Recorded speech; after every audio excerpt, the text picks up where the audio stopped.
today is April 24 and ngayon ang birthday ng aking biyenan. So, mamaya magluluto tayo. Titingnan natin yung kanyang mga handa. So, kahit ECQ ngayon, naghanda siya ng kaunti lang naman. Tapos, ipapadala namin dun sa mga kamag-anak namin na malapit dito. Para lang, alam mo yun, ma-feel nila yung celebration. Nagising din pala ako kanina na parang motivated ako na mag-workout. Hindi ko alam. Pero siguro feeling ko talagang nararamdaman ko na yung weight na nag-gain ko nitong quarantine. Kasi wala ka nang ginagawa halos. Kain na lang ng kain. Kaya nag-download ako ng app and mina-mindset ko na yung sarili ko na mag-workout ako simula ngayon. Ayan. Sobrang nag-gain na ako ng weight. Ang laki na ng tiyan ko. Wala nang shape yung katawan ko. Grabe. Oh. Natin ang weight ko. Meron ba kayong isa-suggest na app or program para sa akin? Kasi I'm really out of shape. Wala akong, flexibility, mahina yung muscles ko, and everything. So, kung meron kayong masasuggest sa akin, please let me know down in the comment section para matry ko siya. Pero for now, ang bala ko, beginners yoga, at saka, meron akong app na itatry na pang full body workout siya. Pero pang beginner lang. Ayokong biglain yung katawan ko kasi ang tagal ko nang hindi nag-exercise. As in zero, as in nada, wala talaga. Baka mag-cause lang siya ng injury. So, dun muna tayo sa mga low impact na exercises. So, dun muna ako magsisimula. Bago ang lahat, mag-good morning muna tayo kay Toby. Good morning, Toby! How are you? How are you, baby? Good morning! Good morning! Nagbabalot na ako. Nakalimutan ko ipakita sa inyo yung handa at niluto ni Mama. So, ito, meron tayong igado. Yan. Tapos, merong menudo. Ayan. Tapos, meron ding chicken asado. And then, kagabi kasi nailuto na ito.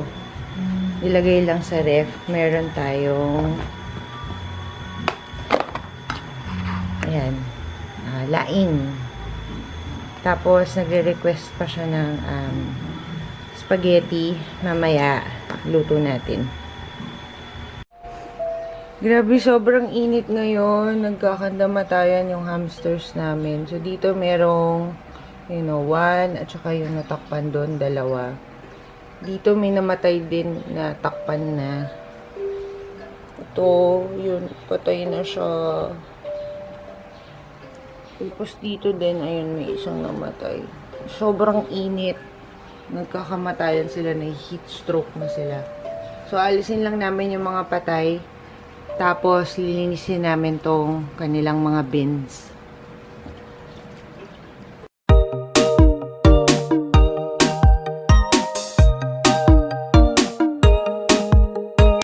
Grabe. Naglilinis lang ako. Lampaso palang ginagawa ko. Tsaka walis. Grabe na yung pawis ko. Kaya pa hindi ako nag-workout eh. Kasi dito palang pagod na ako. Ayan na yung mga tubs, yung mga bins na ayos na namin. Nalinis na. Fresh na ulit. Ito na lang yung natira. 4 na bins na lang. Dati 5. Ngayon na free up na to. Kailangan lang talaga i-ensure na lagi silang may fresh water para hindi sila ma-dehydrate. Sobrang init ngayon. Ipinag-harvest ako ni Daddy ng mga reject na mga pechay. Ayan. Isin lang natin yung ugat. Itong mga reject, ipapakain natin sa hamsters. There you go. Ayan, kinakain nila yan. So, magugulay sila.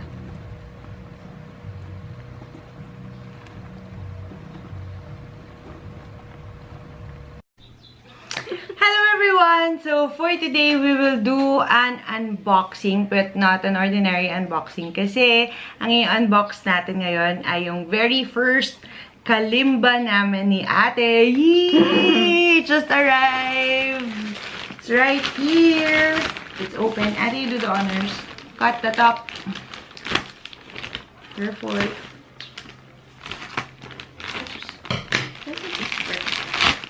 Ayan.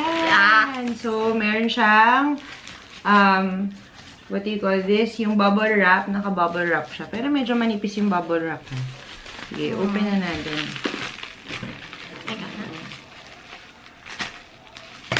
Okay.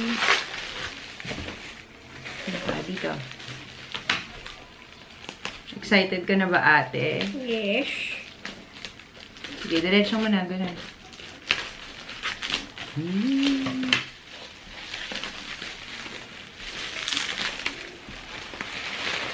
Dun, dun, dun. So, this is the Senda Kalimba 17 keys. Ayan. So, wala ba siyang lock? Okay, how do you open this? Ayan. Dun, dun, dun. So, sabay-sabay natin makikita to for the very first time. Let's see. Oh, may ano? Versus thumb. Ayan siya. So, dito, may isa-isahin natin kung ano yung laman. So, merong manual.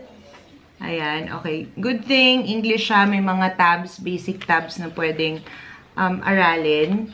It's good na nasa English siya. And then, we have this one. Ano to? Ito medyo, naka-Chinese. May English translation din naman.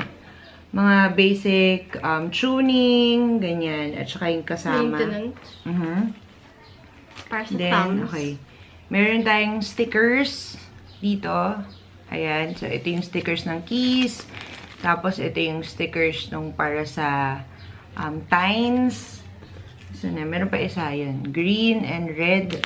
And then, ate, what do we have there? Okay, yung thumb guard. Ayan. Para hindi ma-hurt yung ating thumb. Tapos, meron tayong cloth na pang punas. And then, oh, it's already here. Meron siyang guard ng foam dito around the kalimba to protect it.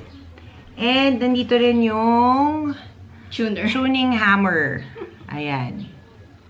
Hammer talaga. Ayan. Grabe yung pawis ko. Tapos, ayan na. Dyan, dyan, dyan. Ooh! Ooh! Sana matino siya. Oh, look at that wood. Ganda ng wood. Dun, dun, dun. Ay, ang ganda kasi meron na siyang Yung engrave. Nakikita nyo ba? Engraved na yung letters. Hindi na talaga kailangan ng stickers. At saka yung numbers. Na-engrave na yung notes. Okay. Wow! Ang ganda niya! May holes din? Yes. Din? Oo. Ayun, May dalawa. holes din siya sa likod. Kasi para sustain. Can I touch it? Okay. Okay, try all the notes. You start with C. Dinig ba? Ang sakit. Ang sakit! Okay. Kung nga, mas marami na Try yung natin. smoke.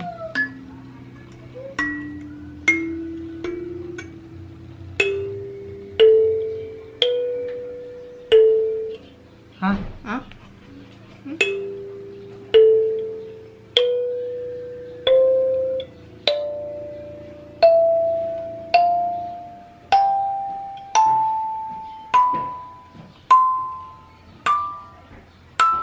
Ay! Nice! Wala namang dud.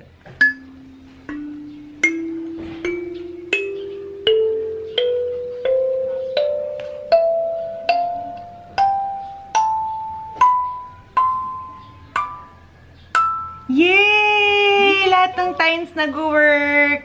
So, i-check na lang namin kung in tune talaga siya. But so far, so good. It's nice. It has good feel. Maganda yung wood niya. Maganda yung pagkakagawa ng wood. And may curve din dito sa edges. So, pag hinawakan mo siyang ganyan, hindi tumatama dito sa may thumb area, which makes it more comfortable to touch. And I like it! Ah, meron ng thumb guards na. Ay.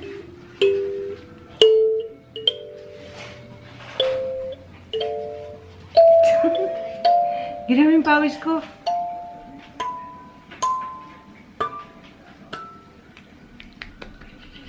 Ano masasabi mo, ate? May bagong instrument na. Are you happy? Yes. Very? Yes. Yay! Ano yung technique kung paano i-play?